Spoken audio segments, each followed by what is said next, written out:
Olá, sou a Fofoca, apresento a vocês os primeiros socorros para técnico de segurança do trabalho. Primeiros socorros, princípios e definições são processos aplicados em pessoas que se encontram em risco eminente de vida, objetivos proporcionar a melhora da vítima. Manter seus sinais vitais estáveis, conservar os órgãos e principalmente o cérebro.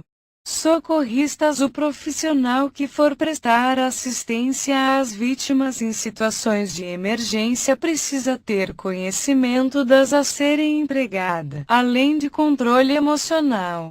O socorrista necessita saber estabelecer prioridades, ou seja, uma avaliação imediata antes do primeiro atendimento precisa ser realizada.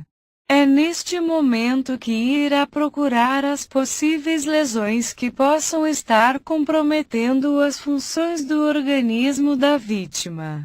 Atendendo às vítimas, existem critérios internacionalmente aceitos no que se refere à abordagem para prestar primeiros socorros a uma vítima. Cadeia de sobrevivência de ex-adulto da H1, reconhecimento imediato da PCR e acionamento do serviço de emergência, urgência. 2. RCP precoce, com ênfase nas compressões torácicas. 3. Rápida desfibrilação. 4. Suporte avançado de vida eficaz. 5. Cuidados pós-PCR integrados. Quais são as primeiras atitudes? É comum encontrar, em locais de acidentes, cenas de sofrimento, nervosismo e pânico, pessoas inconscientes e outras situações que exigem providências imediatas. Seja qual for a gravidade da situação, deve-se agir com calma, conhecimento de causa e frieza.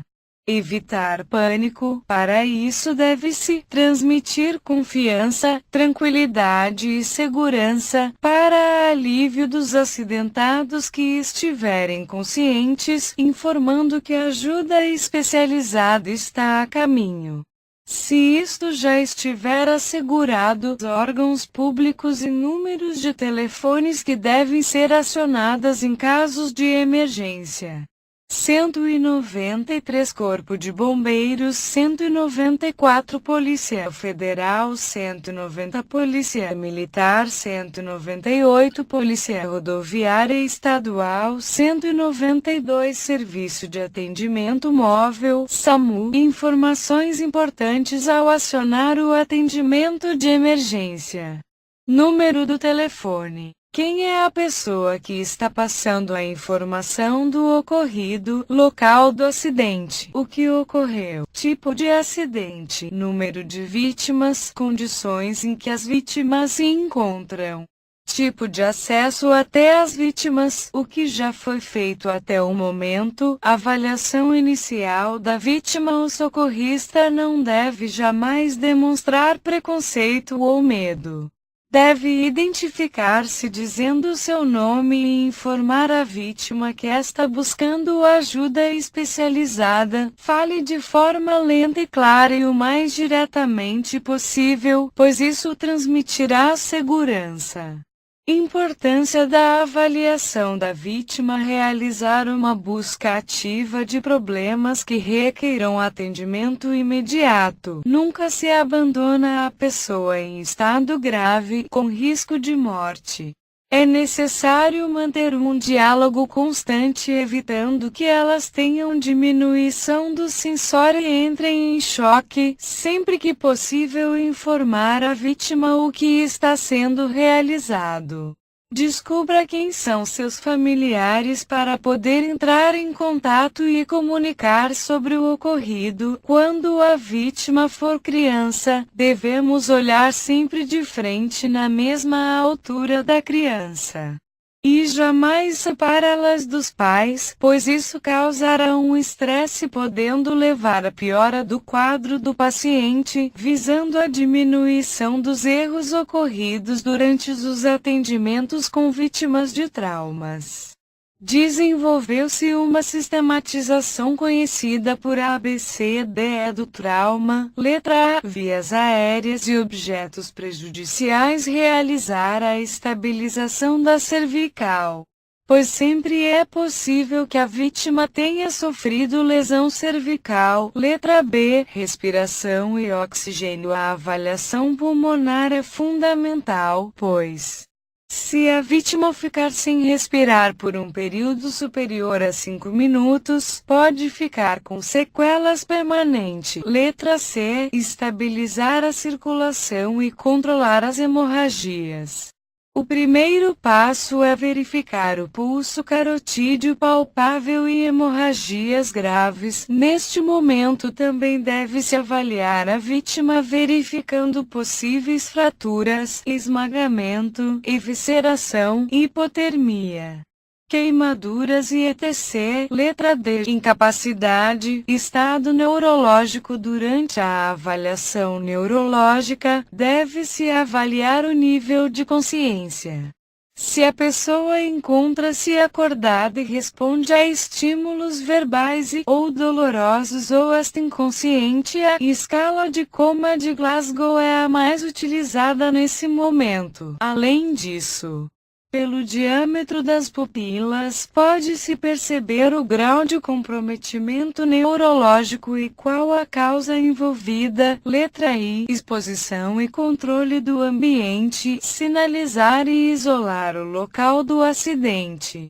Finalidade do atendimento de primeiros socorros: priorizar e manter a vida em condições viáveis, minimizar os efeitos causados pelas lesões, promover a recuperação da vítima, diminuindo os efeitos do acidente. Importante: todo o socorrista, antes de iniciar o atendimento à vítima, deve obter seu consentimento para poder atuar caso a vítima não queira recebê-lo. É preciso informar ao Serviço de Regulação SAMU. Se a vítima estiver desacordada, a permissão estará subentendida.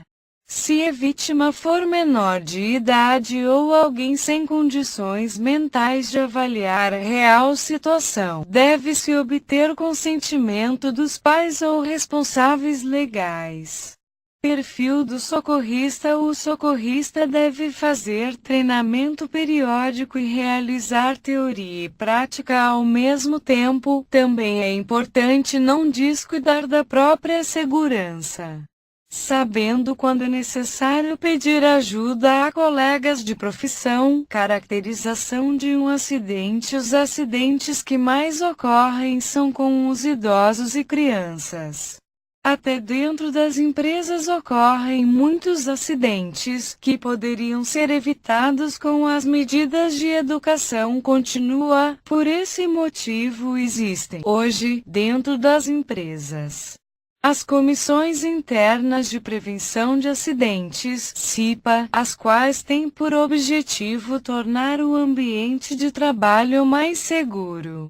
O momento adequado para prestar ajuda às vítimas de acidentes é imediatamente. É necessário afastar todos os perigos de perto para não agravar a situação. Dessa forma, não se deve prestar socorro sem ter o devido conhecimento das técnicas, pois poderá agravar a situação. Casos como esse não se classificam como omissão de socorro. A omissão de socorro, segundo o Código Penal Brasileiro, o artigo 135 deixa claro que se você não prestar assistência à vítima de qualquer tipo de acidente quando possível, será considerado crime.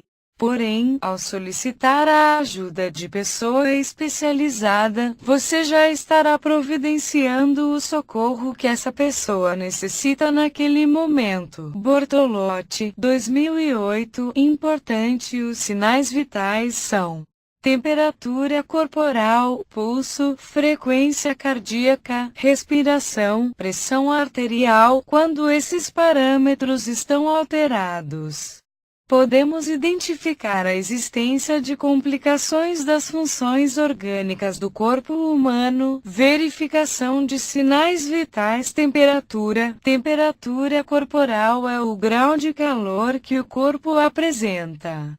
A média normal de temperatura de um adulto é considerada entre 36 graus Celsius a 37 graus Celsius. É variável de acordo com o local em que for verificada. Axilar 36 graus Celsius a 37 graus Celsius. Inguinal 36 graus Celsius a 36,8 graus Celsius. Bucal 36,8 graus Celsius a 37 graus Celsius. Retal 37 graus Celsius a 37,2 graus Celsius. Pulso é a contração e expansão de uma artéria correspondendo os batimentos cardíacos, frequência ou número de pulsação por minuto. Homem 60 a 70 bpm, mulher 65 a 80 bpm, criança 120 a 125 bpm, lactente 125 a 130 bpm, feto 120 a 160 bpm. Artérias mais comuns para verificação do pulso: radial, temporal, carótida, femoral. Dorsal dos pés. Observação: nunca usar o polegar ao verificar o pulso, para evitar confundir sua pulsação com a do paciente. Não verificar o pulso com as mãos frias, em caso de dúvida. Conferir novamente a contagem. Não verificar o pulso após exercícios. Não pressionar a artéria, pois poderá impedir de sentir a pulsação. Podemos verificar também o pulso apical. No ápice do coração e altura dos 5 graus, espaço intercostal. É importante essa verificação em pacientes cardíaco e digitalizados. Respiração é a troca de gases entre o organismo e o meio exterior e consiste na absorção de O2 e a eliminação de CO2. Frequência: a frequência normal no adulto varia de 16 a 20 rotações por minuto, em crianças, de 20 a 25 rotações por minuto.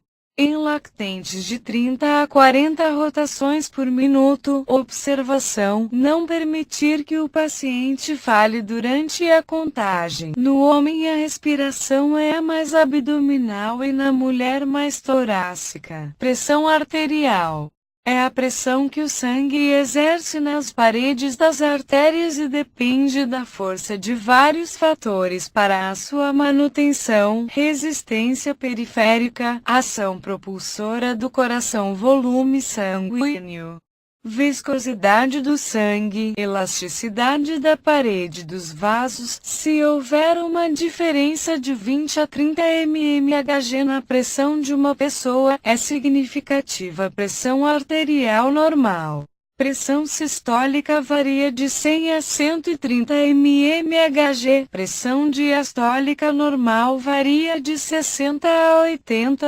mmHg. Hipertensão, pressão arterial elevada, sendo mais comum no homem. Hipotensão, pressão arterial baixa, sendo mais comum em mulheres. Pressão convergente, quando a sistólica e a diastólica se aproximam. Pressão divergente, quando a sistólica e a diastólica se distanciariam. Obrigada por acompanhar, curta o vídeo, inscreva-se no canal, compartilhe com seus amigos nas redes sociais, ative o sininho para receber as notificações. Tenha todos um ótimo dia.